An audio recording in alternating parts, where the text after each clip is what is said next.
Buonasera a tutti amici e bentornati di nuovo nel nostro canale di mobilità elettrica sostenibile. In questo video andremo a vedere e a scoprire per meglio una vettura molto interessante per quanto riguarda il mondo della transizione ecologica verso le vetture elettriche.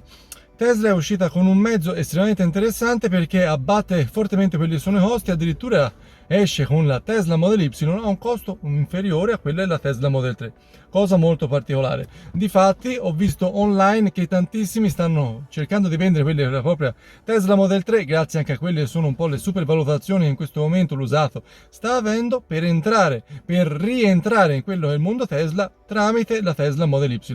In questo video andremo a scoprirla per meglio per quanto riguarda le dimensioni, caratteristiche e quant'altro di questo mezzo che ha 455 km di autonomia con quelli sono i cerchi da 19, 430 per quanto riguarda i cerchi da 20. Ora io mi domando, spendereste 2200 euro per avere dei cerchi più grandi che rendono più rigida la vettura e abbassano l'autonomia? Non lo so, io no, non lo farei questo investimento. Comunque sì, è una possibilità che questa vettura ha all'interno di quello che è il configuratore.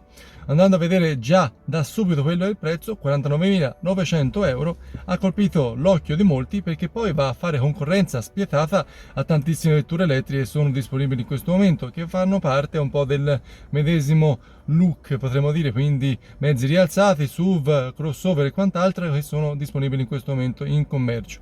Sempre premessa, Tesla non applica quelli che sono scontisti, altre diciamo brand all'interno di quelle sono le concessionarie sì, quindi da questo punto di vista prendete leggermente con le molle quelli sono i confronti. Comunque sia, da questo punto di vista Tesla ha fatto un capolavoro. Strano il fatto che faccia diciamo un po' concorrenza alla Tesla Model 3, ma da questo punto di vista io gli devo fare semplicemente i complimenti. Come dicevo, in questo video vedremo tutte quelle sono le caratteristiche, però non avendo i prosciutti davanti agli occhi, perché online sto leggendo anche che Tesla Model Y o la Model 3 sono vetture del popolo, vetture degli operai. Ora, da questo punto di vista andiamoci piano, perché io sono operaio, quindi da questo punto di vista non ho gli occhi foderati di prosciutto, sono sempre mezzi e come vedremo faremo anche dei confronti per quanto riguarda proprio il configuratore di Tesla, per quanto riguarda leasing e finanziamento, oltre ovviamente a pagamento in contanti. Comunque sia, parliamo di mezzi da superiori a 500 euro al mese, 600 euro al mese, e quindi non che sia impossibile, ma rende la cosa un po', diciamo,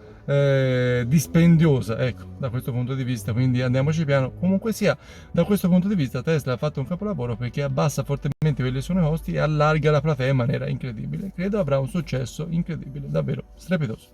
Andiamo a scoprirla per meglio in questo video e andiamo.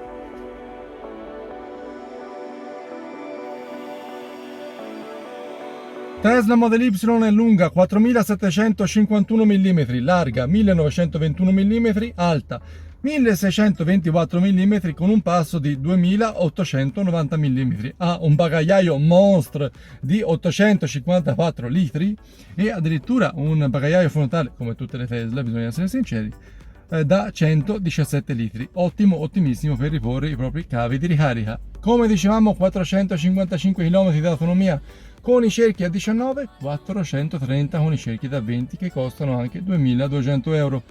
Lo 0-100 si ferma a 6,9 secondi con 217 km/h di velocità massima e, come dicevamo, trazione posteriore. Per quanto riguarda il mondo della ricarica, in AC, quindi in corrente alternata 11 kW, e in DC, per ciò che sono riuscito a trovare online, 170 kW che permetterebbero un 10-80% in 25 minuti.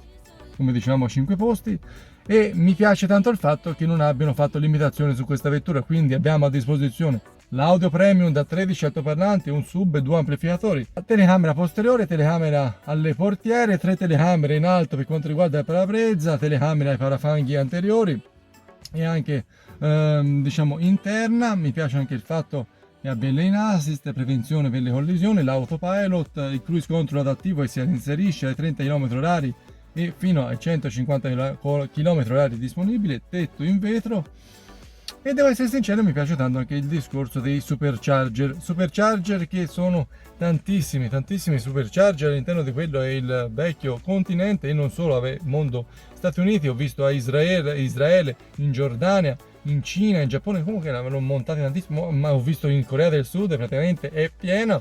Da questo punto di vista permette di fare viaggi in assoluta autonomia e in assoluta agevolezza. Quelle ho visto online perché ovviamente non avendo una Tesla devo affidarmi a quello che è il mondo online per andare a cercare alcuni dettagli, alcune faccenduole. Ho visto il prezzo, praticamente dipende un po' da quelli che sono i supercharger, in Italia vanno da 52 a 58 centesimi al kilowattora e mi piace tanto il fatto che facciano pagare una tassa, diciamo, di occupazione già da subito, una volta quella è la conclusione della ricarica.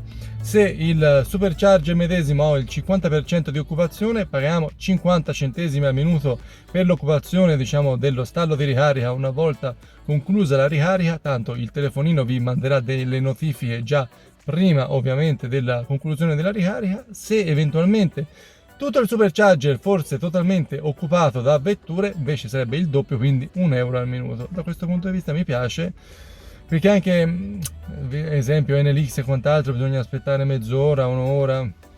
Ragazzi, subito la macchina è carica, via, levarla dalle scatole, perché soprattutto per quanto riguarda gli altri brand NLX e quant'altro, le stazioni di carica non sono, diciamo, innumerevoli, e quindi se occupiamo la stazione di ricarica fast e magari ce n'è una in quella strada e ci stiamo ben oltre quella che è l'occupazione, dà fastidio forte, quindi togliere il mezzo. Quindi da questo punto di vista il Tesla per me fa una grande cosa, mi piace.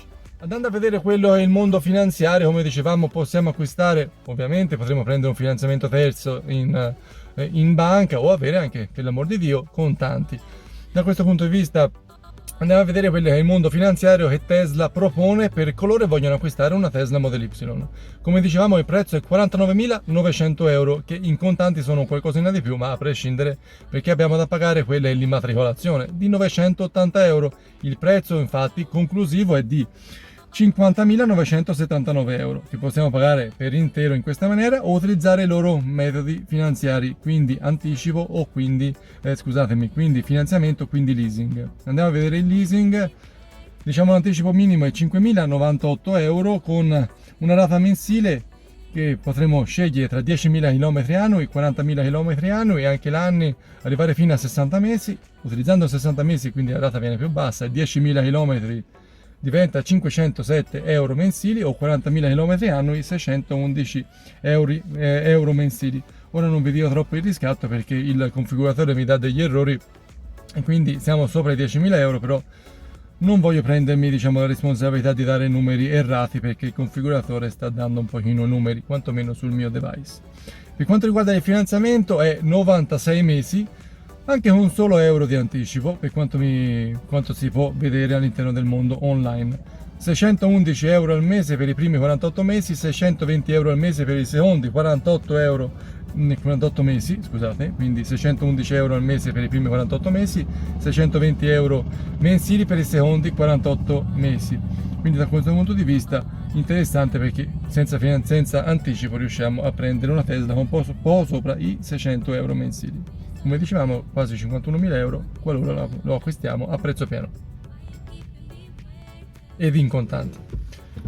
Quindi abbiamo visto quelle sono le possibilità, le disponibilità di questa vettura, che è estremamente interessante. Come abbiamo visto, con poco sopra i 600 euro possiamo acquistarla e non è affatto male come finanziamento, non è affatto male, qualcosa meno del 4% per quanto riguarda gli interessi, non è male. E considerate il fatto che con una vettura elettrica si hanno risparmi molto importanti, molto interessanti.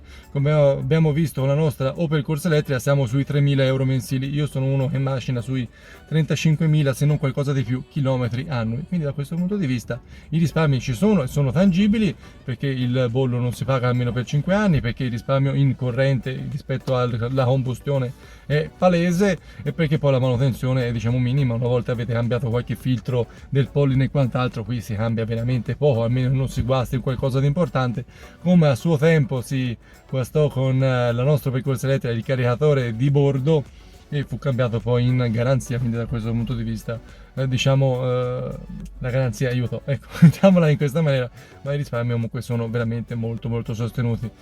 Poi uno dipende da quelle sono le proprie, diciamo, intenzioni. Comunque 600 euro non sono pochi, quindi non la considererei una vettura da operai, perché va pagata quindi la rata, anche 500 comunque con il leasing, e poi anche il mantenimento della stessa, quindi la corrente comunque sia va pagata, l'assicurazione comunque va pagata, il cambio gomme, quindi mi immagino che la gomma dei pneumatici della Tesla non siano i cerchi da 16 che abbiamo noi un nuovo percorso, quindi credo siano un pochino più sostenuti. Comunque sia, resta davvero un mezzo molto molto interessante, fra una concorrenza spietata, esempio alla Hyundai con la Ioniq 5, con la Kia con la EV6, io penso anche, che ne so, alla Volkswagen con la ID4 o alla Skoda Enyaq e alle altre vetture davvero che da questo punto di vista con come caricatori, come autonomia, come diciamo dimensioni possono essere più o meno paragonabili. Credo che farà una grande concorrenza. Da questo punto di vista per me ha fatto un capolavoro. Non so se continueranno diciamo di gran lunga a continuare a vendere trazione posteriore o diciamo successivamente, una volta che le vetture cominceranno a essere consegnate, magari la toglieranno dal mercato e continueranno con la long range, la performance, questo non lo so, ma in questo momento questa vettura è disponibile e io ve la consiglio se avete bisogno di un mezzo importante nelle dimensioni, ma anche con una certa autonomia. 455 km non è affatto male. Noi abbiamo una percorsa elettrica da 336 km in ciclo d'omologazione, che poi nella realtà sono minori ovviamente per quanto riguarda l'autostrada e quant'altro. Io vado ovunque senza limitazioni, senza problematiche di sorta, andando all'estero, in Italia e ovunque davvero. Per quanto riguarda la nostra vettura, per me è diciamo utilizzabile a 360 gradi, non abbiamo supercharger, non abbiamo l'autonomia della Tesla, quindi da questo punto di vista con questa vettura Tesla Model Y sicuramente farete un affarone, veramente un affarone. Io ragazzi spero di aver fatto un buon servizio, di avervi illustrato per meglio quello che è il mondo Tesla Model Y, il mondo Tesla che ho guardato anche online. Mi potreste domandare, viene prodotta in Europa? Credo di no, credo di no. Ho letto online che la Gigafactory di Berlino sforna attualmente sui 1500-1600 vetture settimanali. Hanno diciamo integrato da non tantissimo quello che è il secondo turno di produzione, quindi dalle 6:30 fino alle 22:30 se non ricordo male, con i 2 turni di produzione. Entro fine anno, ho letto, inizierà anche il terzo turno di produzione. È tempo poi di diciamo di essere più oleati, quelle sono un po' le procedure. Dovrebbero arrivare a 5.000-6.000 vetture alla settimana. Attualmente siamo sui 1500, quindi credo proprio che non venga prodotta in questo momento in Europa, anche perché poi online ho letto che stanno facendo semplicemente la trazione integrale e forse anche la performance. In questo momento diciamo trazione posteriore non è di produzione europea, ma dovrebbe arrivare probabilmente magari nei primi dell'anno prossimo. Io ancora ragazzi do un bacione, sempre Forza Elettrico, iscrivetevi al canale per avere tutte quelle sono le delucidazioni possibili del mondo elettrico. Scrivetemi anche qua sotto nei commenti o anche nelle mie pagine Facebook e Instagram per quanto riguarda davvero le vostre domande per entrare nel mondo elettrico, per cercare anche insieme quelle sono le soluzioni più giuste per le vostre esigenze. Io cerco nei video di guardare un po' a 360 gradi perché sono un grandissimo appassionato di vetture elettriche, ma come vi dicevo non ho i prosciutti davanti agli occhi. Vi do ancora un bacione, sempre Forza Elettrico, alla prossima, ciao! Iscrivetevi al canale.